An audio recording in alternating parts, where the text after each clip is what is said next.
안녕하세요. 저는 올해 36살 박민지라고 합니다.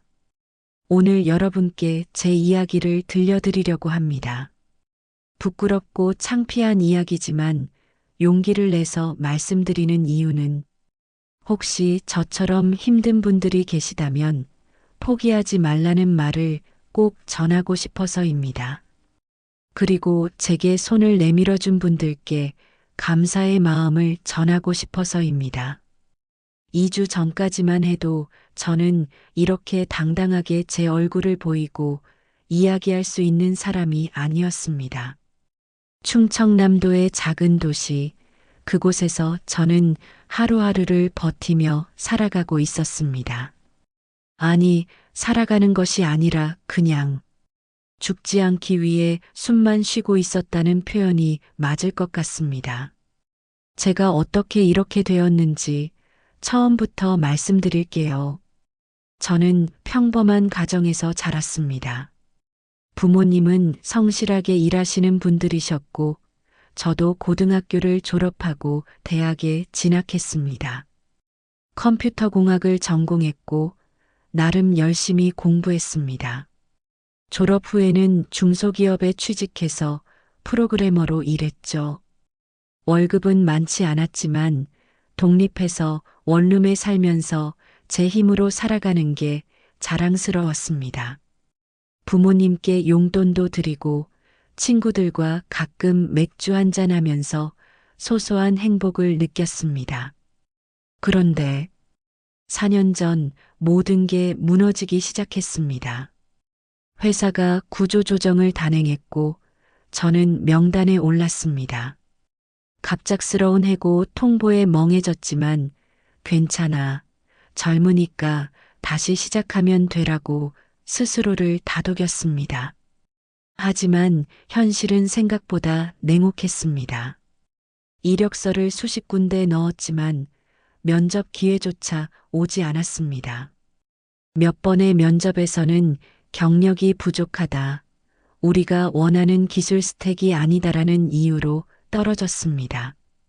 실업급여를 받으며 버텼지만 그것도 6개월이면 끝입니다. 저축한 돈은 생활비와 월세로 빠르게 줄어들었습니다. 그리고 설상가상으로 아버지가 쓰러지셨습니다. 뇌졸중이었습니다. 다행히 목숨은 건지셨지만 반신마비가 왔고 더 이상 일을 하실 수 없게 되셨습니다. 어머니는 아버지를 간호하시느라 파트타임 일도 그만두셔야 했습니다. 저는 취업도 안 된 주제에 부모님께 손을 벌릴 수가 없었습니다. 오히려 제가 도와드려야 하는 상황이었죠. 하지만 저한테는 돈이 없었습니다. 친구들에게 돈을 빌렸습니다. 처음에는 곧 갚을게라고 말했지만 시간이 지나도 상황은 나아지지 않았습니다. 친구들의 전화를 받기가 두려워졌고 결국 연락을 끊었습니다. 월세를 3개월 밀리자 집주인이 나가라고 했습니다. 짐을 싸서 나왔지만 갈 곳이 없었습니다. 고시원에 들어갔지만 그것도 한 달 만에 나와야 했습니다. 그렇게 저는 노숙자가 되었습니다. 36살 한때는 대졸 출신 회사원이었던 제가 거리에서 잠을 자게 된 겁니다. 처음 며칠은 찜질방을 전전했습니다. 하지만 찜질방비 6,000원도 아까운 상황이 되자 24시간 카페나 패스트푸드점에서 밤을 보냈습니다. 하지만 그것도 눈치가 보입니다. 직원들의 시선, 다른 손님들의 힐끔거리는 눈빛. 저도 사람인데 그런 시선들이 얼마나 아픈지 아시나요? 결국 공원 벤치에서 자게 되었습니다. 11월이라 날씨가 추워지고 있었지만 선택의 여지가 없었습니다. 낮에는 도서관에 가서 시간을 보냈습니다. 따뜻하고 책도 읽을 수 있고 무엇보다 사람들 사이에 섞여 있으면 제가 아직 사람처럼 느껴졌습니다. 하지만 가장 힘든 건 배고픔이었습니다. 처음에는 편의점 할인 도시락으로 버텼습니다. 밤 10시가 넘으면 50% 할인을 하거든요. 하지만 그 돈마저 떨어지자 하루에 한 끼로 줄였습니다. 그러다 이틀에 한 끼가 되었습니다. 빵 한 조각이 그렇게 간절할 수가 없었습니다. 길을 걷다가 음식점 앞을 지날 때면 그 냄새만으로도 눈물이 날 것 같았습니다. 배에서는 꼬르륵 소리가 계속 났고 어지러움증이 심해졌습니다.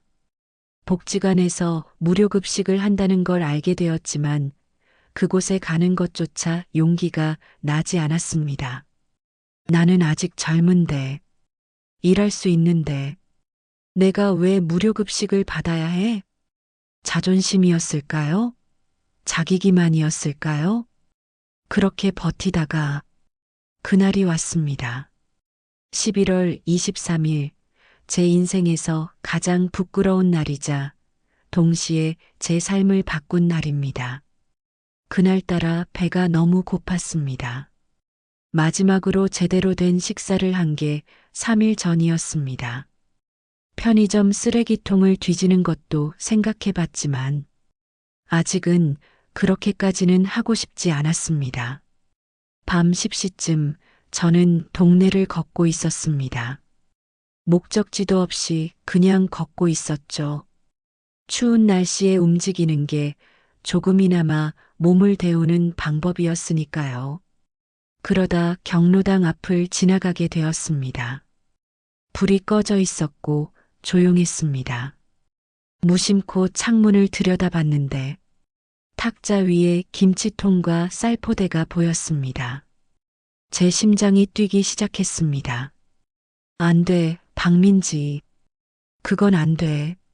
머리로는 그렇게 생각했지만 발은 이미 경로당 문 앞으로 향하고 있었습니다.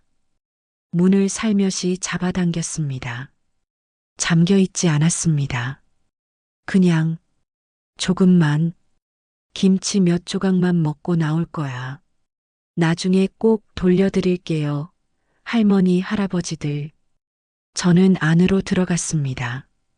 어둠 속에서 탁자로 다가가 김치통 뚜껑을 열었습니다. 배추김치 냄새가 코를 찔렀습니다. 너무 좋은 냄새였습니다. 저는 손으로 김치를 집어서 입에 넣었습니다. 그렇게 맛있을 수가 없었습니다. 눈물이 났습니다. 비참해서 나온 눈물이었는지 감사해서 나온 눈물이었는지 구분이 안 갔습니다. 김치를 몇 조각 먹고 쌀도 조금 덜어서 비닐봉지에 담았습니다. 내일 밥을 지어 먹어야지 하는 막연한 생각으로 그때였습니다. 거기 누구세요? 깜짝 놀라 돌아보니 손전등 불빛이 저를 비추고 있었습니다. 경찰이었습니다. 순찰을 돌던 경찰관이 경로당 문이 열려 있는 걸 보고 들어온 거였습니다. 죄송합니다. 저는 그 자리에 주저앉았습니다.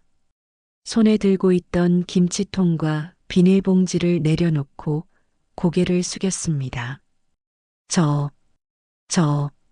너무 배가 고파서 죄송합니다. 정말 죄송합니다. 목이 메었습니다. 눈물이 주르륵 흘러내렸습니다. 36해를 살아오면서 이렇게 비참한 순간은 처음이었습니다. 경찰관은 젊은 남자분이었습니다. 이름은 나중에 알게 되었는데 김태윤 경위님이셨습니다. 일어나세요. 김경희님의 목소리는 부드러웠습니다. 저는 떨리는 손으로 일어났습니다. 고개를 들 수가 없었습니다. 언제부터 이렇게 식사를 못 하셨어요? 3일. 아니, 4일 전부터요. 어디 사세요? 사는 곳이 없습니다. 김경희 님이 한숨을 쉬는 소리가 들렸습니다. 이거 돌려드리고 갈게요. 정말 죄송합니다. 제가 미쳤었어요. 잠깐만요. 김경희 님이 저를 세웠습니다. 여기서 기다리세요. 금방 올게요. 그렇게 말씀하시고는 경로당 밖으로 나가셨습니다. 저는 그 자리에 멍하니 서 있었습니다. 경찰서로 가야 하나? 벌금을 내야 하나? 그런데 난 돈이 없는데 10분쯤 지났을까요? 김경희 님이 돌아오셨습니다. 손에 편의점 봉지를 들고 계셨습니다. 여기요. 봉지를 제게 건네셨습니다. 봉지 안에는 삼각김밥 2개, 컵라면, 바나나 우유, 그리고 지폐가 들어 있었습니다. 이게 뭔가요? 일단 드세요. 그리고 이 돈으로 당분간 끼니를 해결하시고요. 아니, 저는 아니긴요. 받으세요. 김경희 님이 제 손에 봉지를 쥐어주셨습니다. 이거 얼마예요? 제 손이 떨렸습니다. 3만 원이요. 3만 원. 어떤 사람에게는 한 끼 식사값일지도 모릅니다. 택시비일 수도 있고 영화 한 편 볼 돈일 수도 있죠. 하지만 그때 제게 그 3만 원은 생명줄이었습니다. 저, 이거 왜? 사실 며칠 전에도 순찰 돌다가 여기 계신 걸 본 적 있어요. 공원 벤치에서요. 걱정은 됐는데 말을 걸 용기가 안 나더라고요. 오늘 이렇게 만나게 된 게 어쩌면 기회인 것 같아요. 경로당 어르신들한테는 제가 잘 말씀드릴게요. 대신 약속하세요. 이 돈으로 밥 사드시고 힘내서 다시 일어서기 위해 노력하신다고요. 저는 그 자리에서 무너졌습니다. 바닥에 주저앉아서 소리내어 울었습니다. 얼마나 울었는지 모릅니다. 평생 흘린 눈물을 그날 밤 다 쏟아낸 것 같았습니다. 김경희 님은 그런 저를 묵묵히 지켜봐 주셨습니다. 그날 밤 저는 편의점에서 산 삼각김밥을 먹으면서 또 울었습니다. 참치마요 삼각김밥이었는데 그렇게 맛있을 수가 없었습니다. 세상에서 가장 고급스러운 음식을 먹는 기분이었습니다. 김경희 님께서 주신 3만 원을 보면서 생각했습니다. 이 돈을 어떻게 써야 할까? 최대한 아껴서 오래 버텨야 해. 하지만 동시에 다른 생각도 들었습니다. 김경희 님께서 그냥 돈을 주신 게 아니야. 다시 일어서라고 기회를 주신 거야. 다음 날 아침 저는 도서관으로 갔습니다. 그리고 컴퓨터 앞에 앉아서 복지 정보를 찾기 시작했습니다.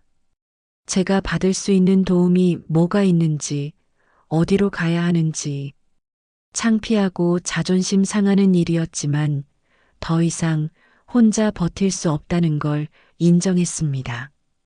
주민센터에 찾아갔습니다. 상담을 받고 긴급 복지 지원 신청을 했습니다. 쉼터도 소개받았습니다. 일주일 뒤 저는 노숙인 쉼터에 입소할 수 있었습니다. 깨끗한 침대, 따뜻한 물로 샤워할 수 있는 곳, 그리고 하루 3끼 식사, 천국이 따로 없었습니다. 쉼터 사회복지사님과 상담을 하면서 제 상황을 솔직하게 이야기했습니다. 그리고 다시 일하고 싶다는 의지를 보였습니다. 복지사님은 취업 프로그램을 소개해 주셨습니다. 기술 교육도 받을 수 있고 취업 연계도 도와주신다고 했습니다. 저는 다시 시작하기로 했습니다. 그리고 김태훈 경위님께 연락을 드렸습니다. 문자 메시지로 감사 인사를 전하고 제가 어떻게 지내고 있는지 알려드렸습니다. 경위님은 이렇게 답장하셨습니다. 잘하고 계시네요. 응원합니다. 힘든 일 있으면 연락하세요. 그 짧은 문장이 얼마나 큰 힘이 되었는지 모릅니다. 그런데 예상치 못한 일이 벌어졌습니다. 제 이야기가 세상에 알려진 겁니다. 어떻게 알려졌는지는 정확히 모르겠습니다. 아마 경찰서 내부에서 김경희님의 선행이 알려지면서 언론에 보도된 것 같습니다. 처음에는 지역신문에 작은 기사로 실렸습니다. 배고픈 시민에게 3만 원 건넨 따뜻한 경찰관이라는 제목이었죠. 그런데 그 기사가 인터넷에 퍼지면서 SNS에서 화제가 되기 시작했습니다. 이 경찰관분 진짜 멋있다. 3만 원이 누군가에겐 생명줄이 될 수 있구나. 박민지 씨도 응원합니다. 꼭 다시 일어서세요. 댓글들을 보면서 저는 또 울었습니다. 모르는 사람들이 저를 응원해주고 있었습니다. 그리고 더 놀라운 일들이 일어났습니다. 경찰서로 전화가 오기 시작한 겁니다. 박민지 씨를 돕고 싶은데 어떻게 해야 하나요? 후원금을 전달하고 싶습니다. 제가 운영하는 식당에서 일할 의향이 있으신지 물어봐 주세요. 하루에도 수십 통의 전화가 왔다고 합니다. 김경희 님이 저에게 연락을 주셨습니다. 민지 씨, 많은 분들이 도움을 주고 싶어 하세요. 어떻게 할까요? 저는 정말 감사했지만 동시에 부담스러웠습니다. 경희님, 저 이렇게까지 받을 자격이 있을까요? 저는 그냥 실수를 저지른 사람인데, 민지 씨, 사람들은 민지 씨의 과거를 돕는 게 아니에요. 민지 씨의 미래를 응원하는 거예요. 그 마음을 받으세요. 결국 저는 그 마음들을 받기로 했습니다. 쉼터를 통해 후원금 계좌가 만들어졌고 일주일 만에 500만 원 넘는 돈이 모였습니다. 믿을 수가 없었습니다. 그리고 더 놀라운 일이 있었습니다. 전주시에 사시는 이순자 씨라는 분이 연락을 주셨습니다. 처음에는 경찰서를 통해서, 그 다음에는 쉼터를 통해서 연락이 왔습니다. 박민지 씨를 만나고 싶다고 하셨습니다. 저는 떨리는 마음으로 그분을 만났습니다. 이순자 씨는 60대 중반의 따뜻한 인상을 가진 분이셨습니다. 민지야. 그분은 저를 보자마자 눈물을 흘리셨습니다. 왜 우세요? 저를 아세요? 아니, 모르지. 하지만 내 이야기를 듣고 나니까 내가 내 딸 같더라. 이순자 씨는 10년 전에 딸을 잃으셨다고 합니다. 교통사고였습니다. 딸의 나이가 36이었다고 합니다. 내 딸도 너처럼 착하고 열심히 사는 아이였어. 근데 하루아침에 잃었지. 그 후로 나는 살아도 사는 게 아니었어. 이순자 씨는 딸을 잃은 슬픔을 10년 동안 안고 살아오셨다고 합니다. 그러다 내 기사를 봤어. 그 어린 나이에 얼마나 힘들었을까. 얼마나 배가 고팠을까. 생각하니까 가슴이 찢어지더라. 아줌마, 민지야, 나 너를 양자로 삼고 싶어. 내 딸로 삼고 싶어. 안 될까? 그 말을 듣는 순간 저는 그분의 품에 안겨서 엉엉 울었습니다. 저 같은 사람을. 정말요? 그래, 민지야. 넌 이제 혼자가 아니야. 엄마가 있어. 저는 새로운 엄마를 만났습니다. 제 친부모님은 아직 살아계시지만 제가 연락을 끊은 상태입니다. 나중에 제대로 된 모습으로 찾아뵙고 싶었습니다.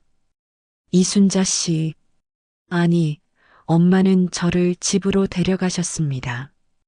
깨끗한 방, 따뜻한 밥, 그리고 무엇보다 저를 걱정해주는 사람. 민지야, 밥 먹었어? 민지야, 오늘 날씨 추운데 옷 따뜻하게 입고 다녀. 민지야, 아프진 않아? 그 말들이 얼마나 소중한지 모르는 사람은 모를 겁니다. 이제 저는 다시 시작하고 있습니다. 후원금으로 옷도 사고 필요한 물건들도 샀습니다. 하지만 대부분의 돈은 저축했습니다. 나중에 자립할 때 필요할 테니까요. 취업 교육 프로그램에 등록했습니다. 웹 개발 기술을 다시 배우고 있습니다. 4년 전에 비해 기술이 많이 변했더라고요. 하지만 열심히 따라가고 있습니다. 그리고 제 친부모님께 연락을 드렸습니다. 엄마, 저예요. 민지예요. 전화기 너머로 어머니의 흐느끼는 소리가 들렸습니다. 민지야, 민지야, 너 어디 있었니? 얼마나 걱정했는데. 죄송해요, 엄마. 제가 엄마 아빠 얼굴을 볼 면목이 없어서. 무슨 소리야?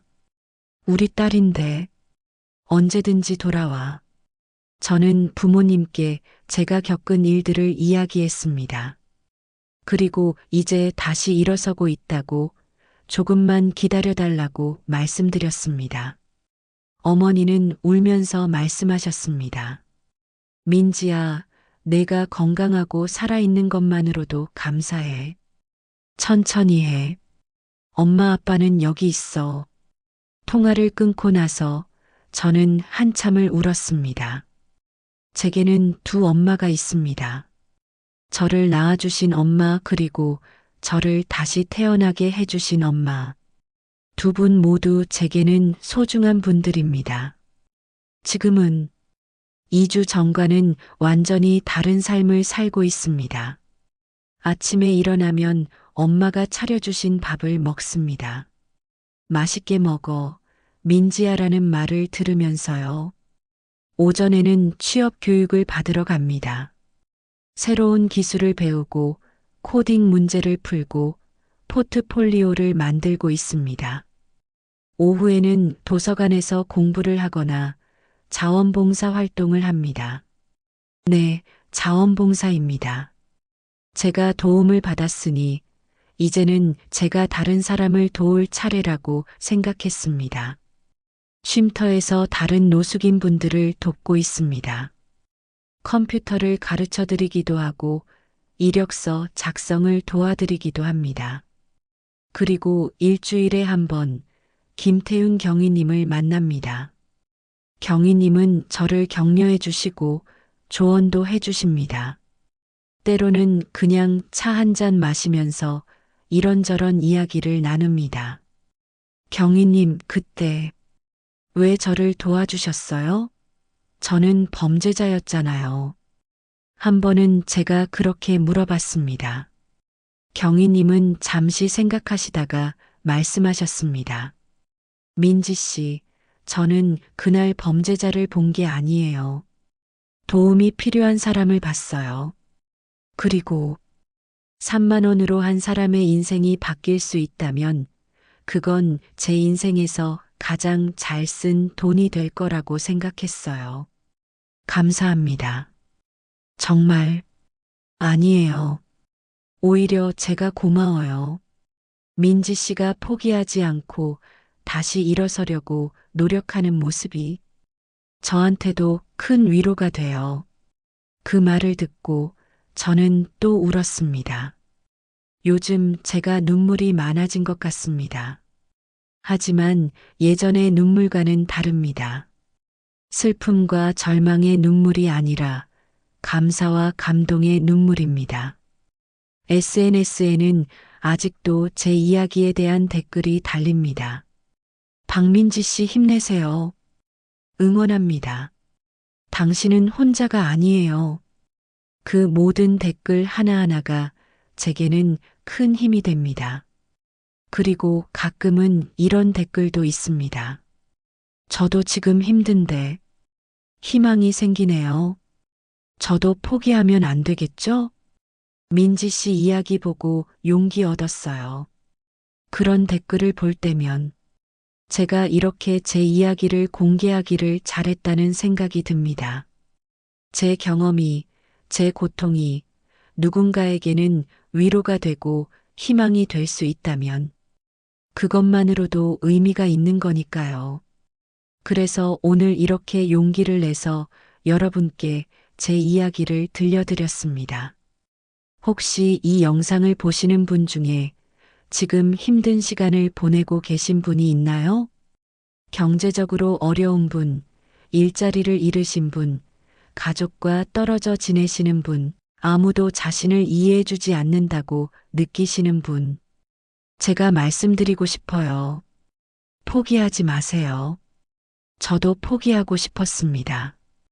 정말 여러 번 이제 그만하고 싶다고 생각했습니다. 하지만 버텼습니다. 그리고 기적처럼 도움의 손길이 나타났습니다. 3만 원이라는 작은 금액, 한 사람의 작은 관심, 그것이 제 인생을 바꿨습니다. 여러분의 인생도 바뀔 수 있습니다. 내일 당장은 아닐지도 모릅니다. 다음 주도 아닐 수 있습니다. 하지만 반드시 변화의 순간은 옵니다. 그러니 오늘 하루만 더 버티세요. 내일 하루만 더 견디세요. 그렇게 하루하루 버티다 보면 어느 순간 돌아보니 멀리 와 있는 자신을 발견하게 될 겁니다. 그리고 한 가지 더 말씀드리고 싶은 게 있습니다. 도움을 요청하는 것은 부끄러운 일이 아닙니다. 저는 오랫동안 그걸 몰랐습니다. 혼자 버텨야 한다고, 남에게 폐를 끼치면 안 된다고, 자존심을 지켜야 한다고 생각했습니다. 하지만 그건 잘못된 생각이었습니다. 도움을 요청하는 것은 약함이 아니라 용기입니다. 살고 싶다는 의지입니다. 다시 일어서고 싶다는 마음입니다. 주변에 도움을 줄 수 있는 곳은 생각보다 많습니다. 주민센터, 복지관, 상담센터, 쉼터. 그곳에는 여러분을 도와주고 싶어 하는 사람들이 있습니다. 부디 혼자 고통받지 마세요. 손을 내밀어 보세요. 세상은 생각보다 따뜻합니다. 이 자리를 빌려서 저를 도와주신 모든 분들께 감사의 말씀을 전하고 싶습니다. 김태훈 경위님, 경위님께서 주신 3만 원은 단순한 돈이 아니었습니다. 제게 다시 살 이유를 주셨습니다. 평생 잊지 않겠습니다. 이순자 엄마, 저 같은 사람을 딸로 받아주셔서 감사합니다. 엄마의 사랑이 제게 얼마나 큰 힘이 되는지 모르실 거예요. 쉼터의 사회복지사님들, 저를 포기하지 않고 끝까지 도와주셔서 감사합니다. 후원해주신 모든 분들, 여러분의 따뜻한 마음 덕분에 제가 다시 시작할 수 있었습니다. 그리고 저를 응원해주시는 모든 분들, 여러분의 댓글 하나하나가 제게는 큰 선물입니다. 제 친부모님, 불효자 딸이지만 꼭 잘 되어서 찾아뵙겠습니다. 사랑합니다. 이제 저는 앞을 보고 걸어가려 합니다. 당장의 목표는 취업입니다. 열심히 공부해서 꼭 좋은 회사에 취직하고 싶습니다. 그리고 제 힘으로 돈을 벌어서 저를 도와주신 분들께 은혜를 갚고 싶습니다. 특히 김태훈 경위님께 받은 3만 원 꼭 더 큰 마음으로 돌려드리고 싶습니다. 그리고 언젠가는 저도 어려운 사람들을 도울 수 있는 사람이 되고 싶습니다. 제가 받은 도움을 다른 사람에게 전하고 싶습니다. 그것이 제가 살아가는 이유가 될 것 같습니다. 여러분, 세상은 아직 따뜻합니다. 힘든 일도 많고 외로울 때도 있고 절망스러울 때도 있습니다. 하지만 그 속에서도 작은 기적들이 일어나고 있습니다. 3만 원이라는 작은 금액이 한 사람의 인생을 바꿀 수 있다는 것.